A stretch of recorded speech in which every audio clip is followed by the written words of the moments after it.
Hi there, Trisha here, and I wanted to go over the trade that I took yesterday, which was Friday, December 12th. I'm recording this on Saturday morning, and I only trade in the mornings on Friday. So with that said, I trade two setups, one off a longer tick chart and one off a smaller tick chart, with confirmation on three charts that I use with indicators. This is a very conservative way to trade. It works for me because it keeps me out of trouble and keeps me from jumping in and out of trades and keeps my losses to a very, very minimal amount. So if you want to go to www.easyemintrade.com and check those out, go right ahead. So the trade that I took yesterday morning was at about 10:47. It was a scalp trade, and it was setting up, obviously here on our scalp indicator, we had divergence on our indicator here. And actually I've got this arrow in the wrong spot, but you want to get in over this bar here. I got filled on this bar here, the next one over, with a market order at 865.50. And if you are trading one contract and you're using the trail stop method, you would have used this as a pivot low and you would have got stopped out over here for a gain of 1 3/4. Now, if you are trading multiple contracts and you're scaling out, let's say you're trading 3 lots, you would have definitely got your +2 on the first lot, +4 on the second lot, and if you're trailing that last lot, you would have got stopped out at 1 3/4 on that last lot. Now, what I do is when I place my order for entry, I attach a bracket order for an order sends order. So when I place my order, I'm putting an order in also for my stop on all of my contracts of 2 points. And when I get to +2, a third of my shares, or a third of my contracts are going to get sold. And when I get to +4, another third of my contracts will get sold, leaving me just 1/3 left. So with that final third, I typically will move my stop on that final third to the +2 mark, because I've already got +2 and +4. Now on that final third, I'll move it to +2. You can do that, or you can just take that final third and just trail stop. So obviously, just really going to depend on how many contracts you are trading. So you could have got your +2, +4, and +2, or +2, +4, and stopped out at 1 3/4. Now with that said, if you're somebody who's only trading one contract, you might want to consider placing an order, obviously at the same time as your entry order, for an exit of +2. So this way you're guaranteed that once it gets to that +2 mark, you're going to be exiting, so you're getting a profit right off the bat, until you build up your account or you build up your confidence. Totally up to you, or you can just take that one contract and use the trail stop method. So if you were trail stopping, you would have got stopped out with 1 3/4 gain. Now I wanted to show you the daily chart.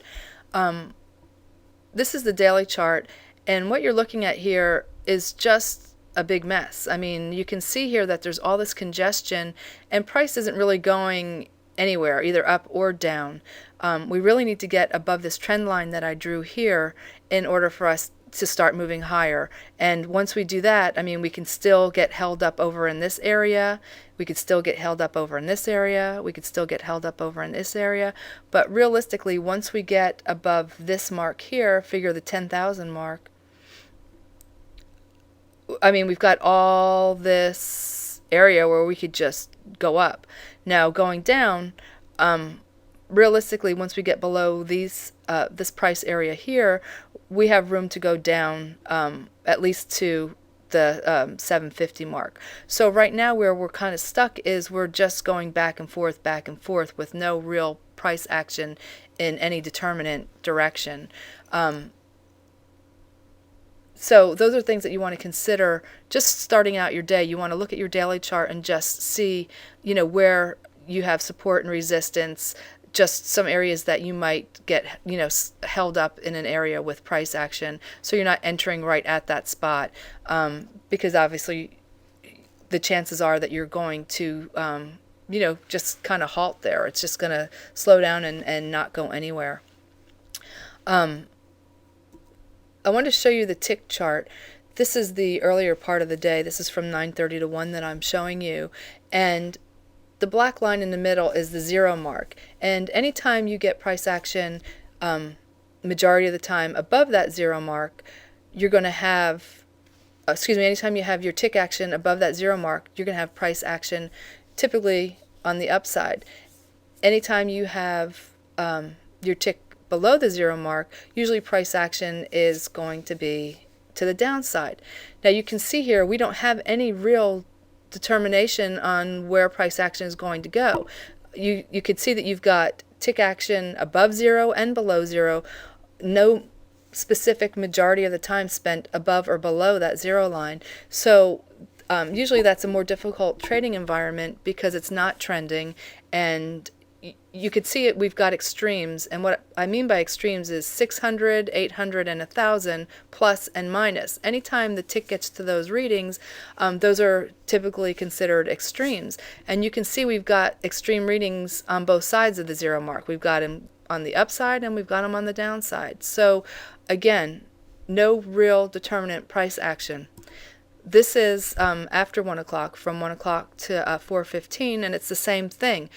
Again, extreme tick readings on both sides of the zero line with the ticks. So you're not really going to have any decisive action. And I don't mean that you don't have any action where you can get in long or get in short, but the chances of something running in one direction or another for really nice trades is really slim. It's just not high odds. You can get in for scalps. There are many ways that you can scalp trade. The way that I do it is just one way.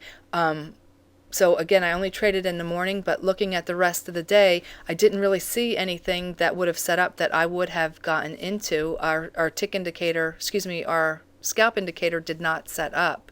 Now, you might feel like you're missing a lot of trades because there is some price action going on. And, a lot of times people will use that scalp indicator and maybe go down to a smaller tick chart, maybe a 50 or an 89 or 100, 133. You can try any tick chart that you like and just see what might work for you. Now, I will tell you that it is more difficult to trade off a smaller tick chart because the price action is so fast. But again, you can certainly try it if you have the scalp indicator indicating for an entry. As long as the trending indicator on our minute chart is above that 20 mark, then I would say, yeah, you can go ahead and go off that indicator on a smaller tick chart. But oftentimes when you do have the scalp trade setting up on a smaller tick chart without the indicator being above that 20 line for our trending indicator, it could go either direction. The scalp trade could work or it might not work. So I think it's important personally that you're above that 20 mark, or I would pass on the trade. And you can tell by looking at yesterday's charts with our trending indicator that we really didn't have any specific trending indicator like a specific majority of the day spent above that 20 line. So again, that's not high odds of great price action. Again, not saying that there aren't ways to enter the market, scalping and so forth, but for me, with my conservative method that I trade, there wasn't. There was a time when I would trade off the 2-minute chart just based on price action and candlestick patterns, and that worked for a long time. But in this environment, it's just not high odds, and your stops are huge. The biggest stop I will take is 2 points, but when you're trading off of a 2-minute or a 3-minute or 5-minute or 15-minute chart, your stops are huge, and just trading off of price action and patterns is, in this environment, just not a real high odds trade, in my opinion. Again, if it's working for somebody, then that's great. But again, I'm very, very conservative because, unfortunately, I have learned the hard way over the years. And, this is what works for me.